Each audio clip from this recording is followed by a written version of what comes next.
Bonjour à tous, Lison, Elsa. Bonjour. Salut. Merci d'être réunis. On est là pour parler d'un projet commun qui associe on va dire de la connaissance de terrain des deux côtés sur les soignants suspendus. On sait que vous œuvrez avec les collectifs unis et le syndicat Liberté Santé, non pas simplement pour défendre les soignants, mais aussi proposer des axes de reconversion, parce qu'il y a des gens qui ont accepté leur suspension et qui ne voudraient même plus revenir dans le système de santé actuel, quand bien même ils pourraient être réintégrés. Et puis il y en a d'autres aussi pour qui c'est un espoir de continuer d'avoir une dynamique positive dans leur vie. J'aimerais que vous nous présentiez un projet qui vous tient à cœur et dans lequel vos deux collectifs fusionnent pour pouvoir proposer aux soignants en reconversion des pistes de formation. Le collectif et le syndicat Liberté Santé. Voilà, exactement. Quand je dis vous, voilà, c'est quelque chose de global. Elsa, je vais te laisser présenter en quelques mots, et puis Lison, tu nous diras l'implication qu'a le syndicat Liberté Santé, ce qui est aussi l'opportunité de montrer une action concrète au-delà de la défense et du juridique sur lequel on pourra avoir un a priori sur un syndicat.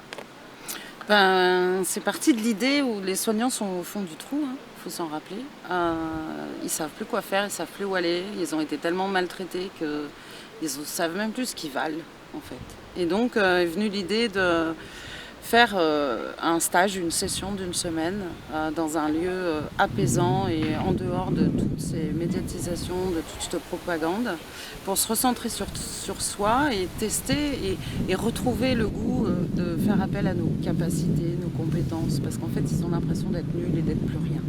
Leur vocation c'était le soin, on leur a enlevé leur vocation, mais aujourd'hui comment rebondir, ils en ont aucune idée, ils sont complètement perdus.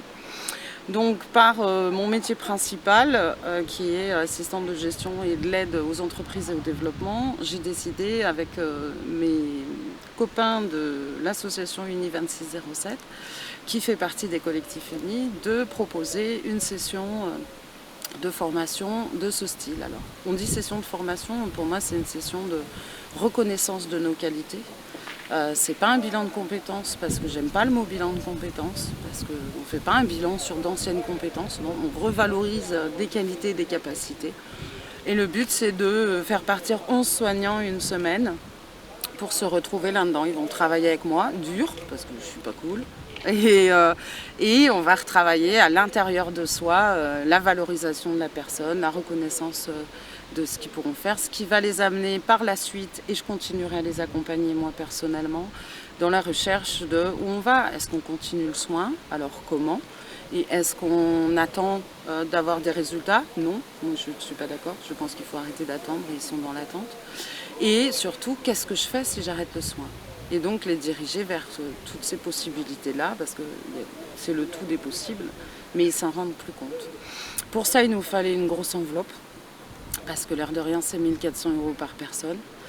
Mais c'est pas rien, parce que derrière, ils vont découvrir aussi plein de choses, la naturopathie, la permaculture. On va leur montrer des gens, aussi présenter des gens qui se sont complètement reconvertis en partant de zéro, en changeant tout. 1400, oui, ça paraît cher, mais je crois qu'aujourd'hui c'est indispensable. Et c'est vrai que heureusement on a de la solidarité et on espère pouvoir approfondir cette solidarité pour en faire d'autres aussi plus tard. Pour l'instant c'est une version d'essai et j'ai demandé du coup au nom de Uni 2607 de l'aide au SLS pour pouvoir financer ce projet-là. Eh ben, merci de l'avoir présenté et cadré. Justement, là, tu fais une passe à Lison pour le SLS. Donc, le SLS, c'est le syndicat Liberté Santé, qui fête ses 13 mois. C'est ça. Lison, est-ce que tu pourrais déjà représenter le syndicat Liberté Santé, ses raisons d'être, ce que vous avez déjà mis en avant? Et puis là, c'est une action concrète parmi d'autres. En quoi le projet d'Elsa vient se greffer à vos valeurs, puis à vos aspirations? Pour, comme le disait Elsa, il y a les soignants suspendus sont en état de sidération, mais ils ont quand même en eux le sacerdoce qui est de soigner. Et si on leur interdit à un endroit, il faut quand même, pour certains, qu'ils puissent l'exprimer à un autre, parce qu'ils ont de la difficulté à arrêter ce qui est le moteur dans leur vie. Exactement. Donc moi, pour resituer, je m'appelle Lison, je suis coordinatrice de la branche juridique du syndicat Liberté Santé, membre du conseil d'administration aussi, ce pourquoi je vais parler de l'aide que nous avons apportée à ce projet. Alors pour ce qui est du syndicat Liberté Santé, il a été créé dans l'urgence suite à la loi du 5 août. Ce qui nous semblait important d'amener une défense et une posture de soutien à tous les soignants qui ne souhaitaient pas adhérer à cette loi du 5 août et donc à l'obligation vaccinale. Bien sûr, après, le syndicat se structure depuis 1 an et atteint un nombre important de personnes syndiquées, dont font partie aussi les personnes qui vont participer à cet accompagnement dont tu as parlé, Elsa. Et le syndicat, donc, en effet, dans ses raisons d'être et dans l'accompagnement tout d'abord des soignants au niveau juridique, bien entendu, puisqu'au départ, on pensait qu'il y avait des axes juridiques qui allaient porter leurs fruits et on s'est aperçu que non, qu'on n'est plus vraiment dans un état de droit, ou en tout cas que cette loi est tellement forte et tellement bien accompagnée qu'il est très difficile de sortir de cette obligation vaccinale pour les soignants. Donc on a accompagné aussi beaucoup de médecins qui ont été attaqués par les prises de parole, par leurs prescriptions, parce qu'ils n'ont pas abandonné en tout cas le soin et le désir de traiter dans le cadre du Covid, donc ils se sont aussi tournés vers nous. Et voilà, nous avons essayé en tout cas d'accompagner mieux tous les professionnels de la santé, puisque c'est un syndicat qui est ouvert à tous les professionnels de la santé, sanitaires et les pompiers. Donc toutes, même les personnes administratives du coup, qui étaient dans des situations terribles aussi. Voilà, et donc aussi dans nos raisons d'être, on avait le désir, on avait déjà la conscience qu'il y avait de nombreux soignants qui ne voulaient plus, parce que nous avons reçu des témoignages, retourner dans le système de soins. Parce qu'il ne correspond plus, en tout cas, à leurs valeurs. Et ils voulaient se diriger vers la reconversion. Donc dans nos raisons d'être, en effet, on a l'accompagnement à la reconversion. Alors dans plusieurs espaces, puisque nous finançons en partie certaines formations pour des soignants suspendus. Qui dit suspendu dit sans salaire, sans moyen de pouvoir se payer aussi une formation.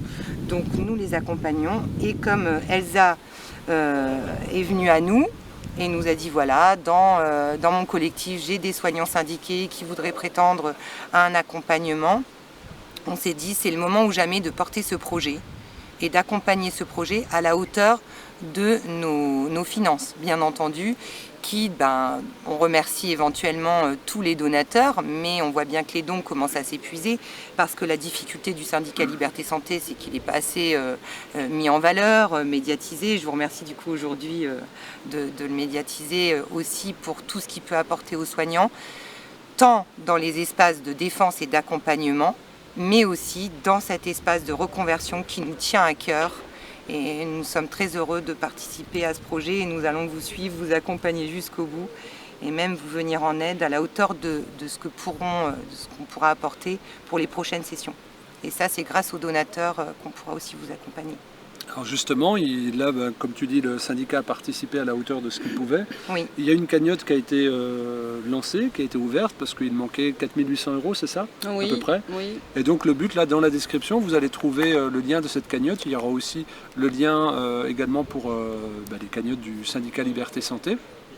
Et puis, moi, ce que j'entends aussi, c'est le fait que cette première formation, entre guillemets, pourra être documentée ensuite par d'éventuels témoignages des gens, des 11 personnes. Et puis du coup, ça fera peut-être un effet boule de neige pour d'autres personnes vouloir se remettre en lien, d'autres projets, voilà, parce que là on voit que c'est un projet intercollectif aussi. Le but c'est ça, c'est de montrer que s'il n'y a pas de structure qui existe, on a toute la place pour les faire.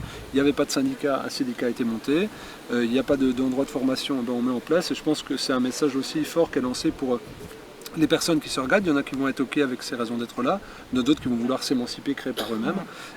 Voilà, en tout cas, il y a beaucoup de joie et d'optimisme à observer ça, et de manière assez rapide, en 1 an, il y a eu quand même beaucoup de choses qui ont été créées et qui créent de la fédération.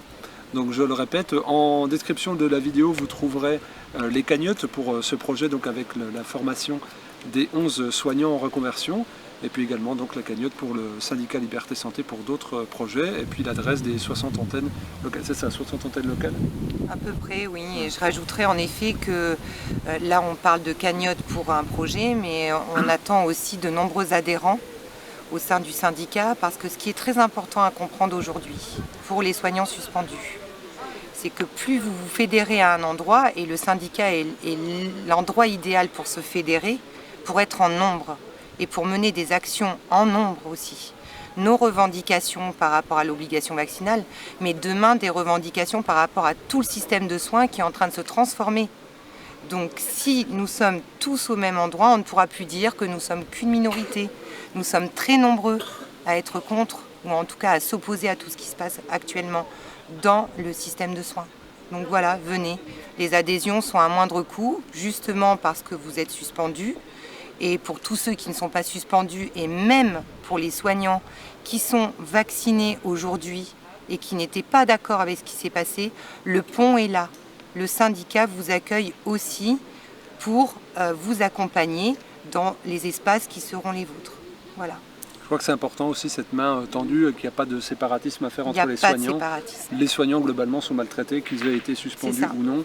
Il y a peu de soignants qui sont épanouis aujourd'hui et je pense que c'est important de le mentionner. Elsa, le mot de la fin, soit pour ce projet, soit pour ouvrir sur autre chose. Je dirais le mot de la fin, c'est qu'il faut arrêter d'attendre. Ça ne changera pas au niveau juridique. Nous, on a l'intention de pousser les tribunaux à nous répondre parce que ça fait 1 an. On ne peut pas laisser à vitam aeternam comme ça, dans l'attente, qu'en plus c'est un texte illégal du début à la fin.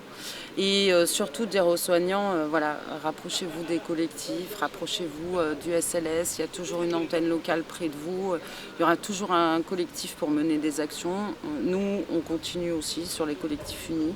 On attaque le sujet des enfants à bras-le-corps dès maintenant aussi, en parallèle.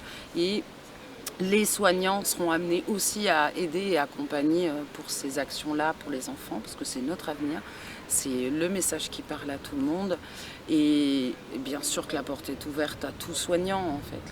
La porte est ouverte au collectif uni, à tout le monde. Et c'est aussi ça, le lien, c'est aussi l'union fait la force. J'aime beaucoup nos collectifs qui s'appellent l'Union fait la force, sinon on avait dit unis et puis c'est parti à union et en fait c'est ça, on est beaucoup plus nombreux que ce qu'on pourrait le penser et c'est super tous ces partenariats qu'on fait, que ce soit avec toi, avec Lison. Voilà, ne rien lâcher et penser à demain par contre, et à soi et à son avenir parce que c'est indispensable. Ne restez pas dans le canapé, il y a autre chose à voir.